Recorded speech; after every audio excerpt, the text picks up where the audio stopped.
Nous sommes à Léon et en face de moi, alors j'ai une personne très très importante.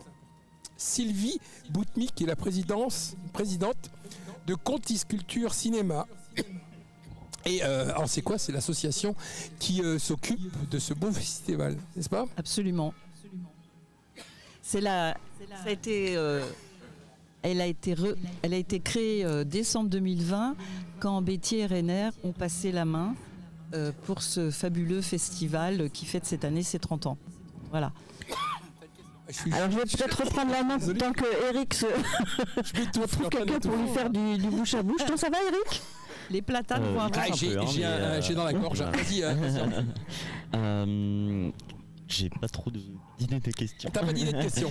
Bon, mais moi j'en ai plein, puisque dès que ma gorge sera d'accord avec ça, et j'ai plein d'idées parce que Sylvie, donc vous êtes présidente du jour au lendemain, comme ça on vous a appelé? Alors, oui, un peu du jour au lendemain, mais en même temps j'étais déjà bénévole sur le festival et j'avais toujours dit, si vous avez besoin de moi plus que pendant le festival, puisque moi je suis là à l'année, ben je suis là. Mais je pensais pas que ce serait pour me proposer de devenir présidente. Magali a pris son téléphone un jour et m'a dit est-ce que tu voudrais?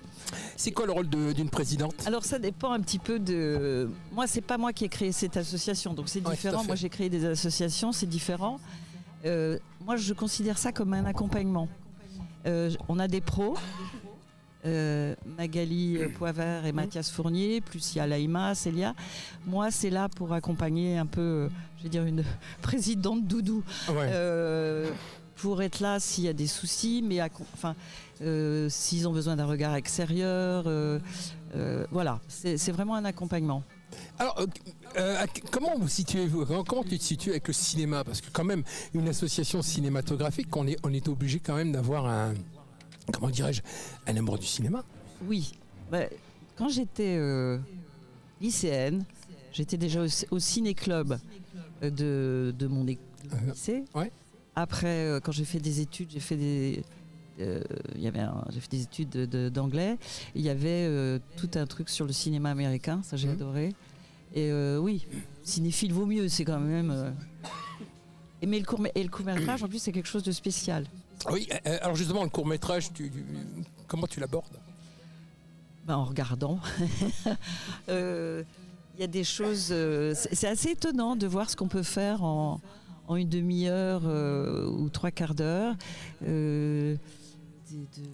Comment faire passer un message... voilà. Mais c'est passionnant parce qu'on a des courts-métrages qui viennent d'un peu partout. Ça aussi, c'est cette variété qui est intéressante. Alors cette programmation justement qui est foisonnante, hein. Comment tu la vois et quelle a été ta patte? Alors moi, là-dedans, il y a comment ça s'appelle, un comité de programmation qui s'en occupe. Donc moi, je les vois pas forcément les courts-métrages. Je les découvre en fait souvent en même temps que les festivaliers.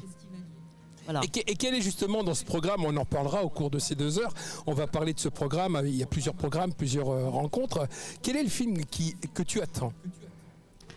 Celui qui va m'émerveiller, qui va me surprendre, qui sera pas là où on l'attend. En fait, voilà, c'est ça, c'est pas seulement des belles images, mais c'est aussi derrière quelque chose qui est vibrant, qui fait pleurer, rire. Ouais. C'est quoi le film qui t'a fait vibrer ces derniers temps? Et quel est le film de référence de Sylvie? Non, mais il y avait elles ont d'ailleurs eu le prix, je crois, du jury. Ça se passait à la campagne, c'était une histoire drôle avec des fées, tout ça. Voilà, je trouve que c'est pas mal aussi quand on rit, parce qu'en ce moment, on est dans une période pas forcément très drôle. Donc c'est bien aussi d'avoir quelque chose qui nous fasse rire, ou en tout cas qui nous fasse oublier tout ce qui se passe autour de nous. Ta vision du cinéma, est-ce que tu aurais eu une envie de rentrer justement dans un métier de cinéma? Acteur peut-être, actrice, mais je suis pas sûre. Je suis pas sûre. Moi je préfère mettre les gens en relation, je préfère être là... non, je suis pas sûre que j'aurais aimé. Tu as dit que tu avais une formation de prof d'anglais. Une formation d'angliciste. D'angliciste. Donc je suppose que les films, tu les vois en version originale. Oui. Ah oui. Même dans une autre langue que notre langue. Si c'est du coréen. C'est l'obligation pour toi? Ah mais c'est un plaisir. C'est un plaisir. Moi, je lis en anglais. Pour moi, Tu rêves en anglais aussi? Oui, non, ça arrive. Fabuleux. Quelle chance. Quelle chance.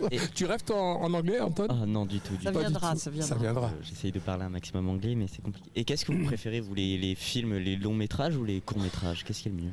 Ça dépend. Il y a aussi un support que j'ai découvert, c'est les nanométrages. On va en parler, justement. Ça, c'est extraordinaire aussi. Alors, justement, en parlant des nanométrages, on en reparlera tout à l'heure avec Magali, mais si tu veux, on peut en parler aussi.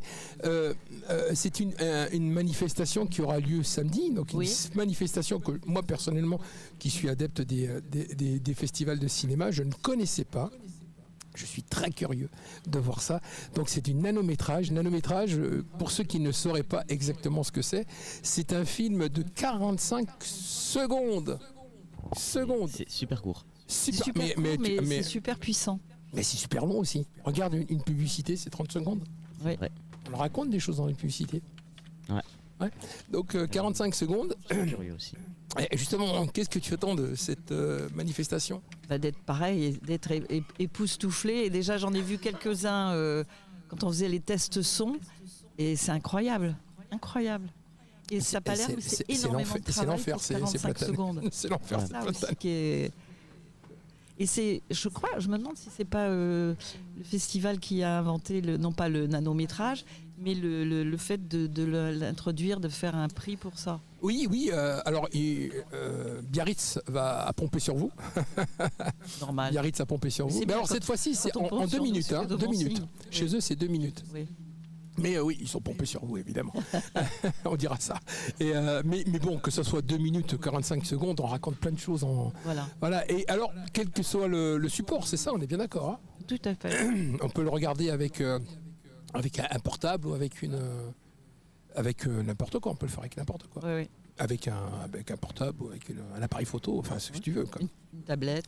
On peut les retrouver où Alors pour l'instant, après il faudra regarder, il y aura le lien sur le festival de Contis 2025, il y aura un lien qui indiquera où on peut les regarder. Revenons à l'association. Comment se comporte l'association? Elle se comporte plutôt bien. Combien de membres? On peut le dire ou non? Combien de membres? Alors, en fait, on a deux salariés qui sont Magali et Mathias, plus des intermittents, comme ces charmants messieurs qui montent et démontent la salle. On est un bureau de 3 personnes. Je suis la présidente, il y a un trésorier Patrice, une secrétaire Estelle, puis après on a des membres. C'est une petite association. Et on a surtout des bénévoles incroyables qui nous suivent. Là, ils nous ont suivis, ce qui n'était pas évident parce que pour certains, c'est pas à côté. Et on se retrouve d'année en année avec beaucoup de plaisir. Et une petite question sur comment fait-on pour adhérer à votre association? Parce que on va sur Hello Assos. Et on s'inscrit. Et là, on paye combien? On paye 10 €. 10 €, c'est pas cher. On peut donner plus, bien sûr. On peut donner plus. Et vous êtes toujours à la recherche de bénévoles? Bien sûr. Oui. Donc on peut envoyer un message en disant si vous avez envie de participer à ce beau festival de Contis à Léon mais n'hésitez pas. Allo Assos, on va directement sur Allo Assos et là on peut s'inscrire. Mais pendant le festival, vous pouvez venir nous voir aussi. Oui, il faut venir. Merci Sylvie. Désolé